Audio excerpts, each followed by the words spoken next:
back, they're going to be, to not hit the garage door, they're And be almost in the street. not in the street, they're over the sidewalk. I don't care about the street. But the kids, every time you look, they're having to walk around them to go into the street, which is what the sidewalk is for, I thought. Right. Just my thoughts. Mary? Well, I have to agree with you.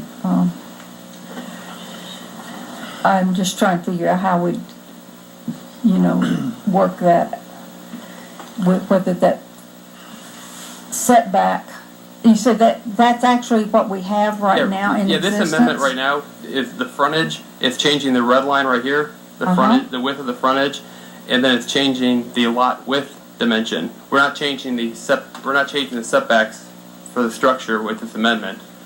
We're just clarifying the discrepancy in the frontage and width requirements.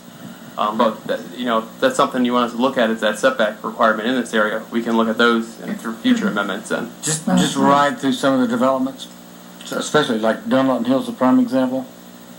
They're everywhere, even the newer ones. And some of them, I think, in not where you live, but some of the other ones, you see those big trucks. Every one of them, they're legal in that development, but they're just so long. over the sidewalk. And they're monsters. George? Could it be handled on a case-by-case basis? We're not going to get too many more big developments anymore since we're reaching build-out.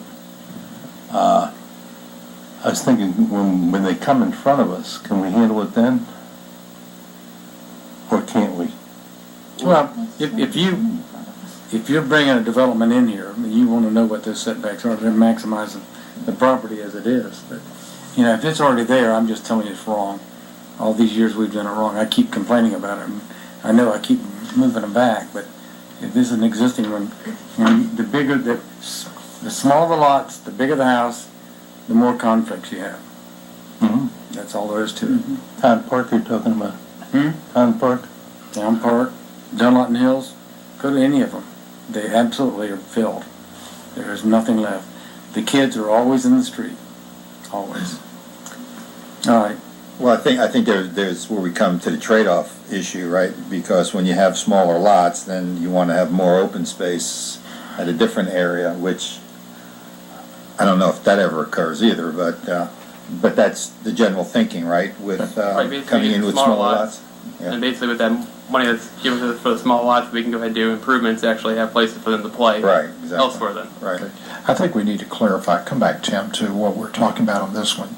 Okay, you got two issues that we're talking about here. One of them is relates back to the first one. This one here just tries to make sure our code is consistent and there's no conflict. And so what we're trying to do here is to eliminate conflict. Because if you read chapter 5, you're going to read it one way. If you read chapter 17, you read another, and we're saying, okay, at least get them together so that they read the same. And so this one here only talks about in cul-de-sac lots, really, the width and that circumference. And so we're trying to make sure that what we're measuring is a good measurement. And then and so we're applying it uniform to any lot that would be on a lot shaped like this, and not having the conflicts between the two. Because quite honestly, we'll get guys like Mr. Morris back there coming in and choosing whichever one he believes is the best to his client's ability. And so what we're now trying to do is to select the one that's in the city's best interest, not necessarily have the conflicts between the two. But item 2 on this piece of paper says chapter 5, minimum lot frontage reduced to 20 feet. Correct. Okay, the lot frontage on the bird's eye. Okay, and right now, as I understand, that is one of the options that they have, and what we're saying is at least make it standard. Make it 25.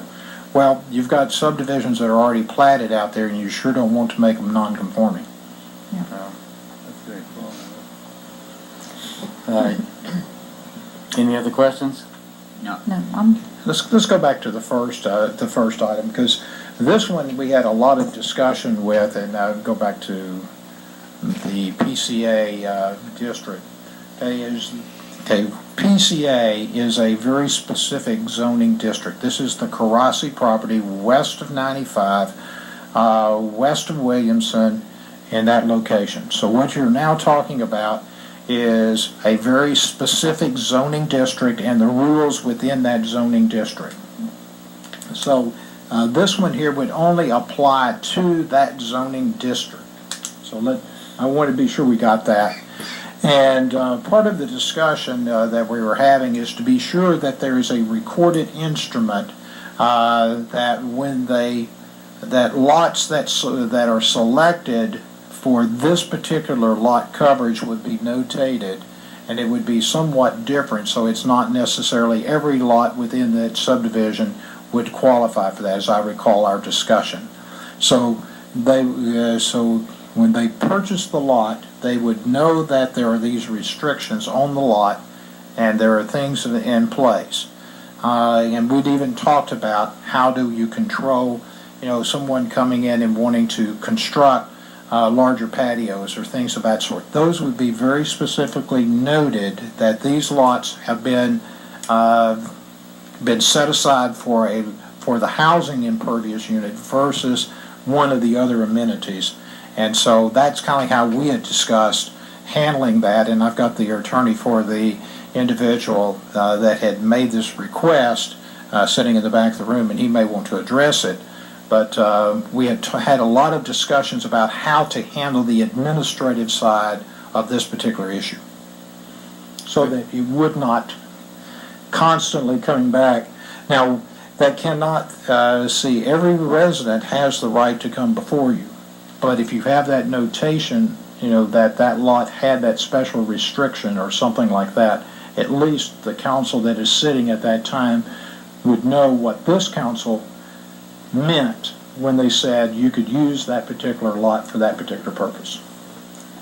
That's okay, but this document you're modifying is inclusive of not only that, but the additional information that we just discussed.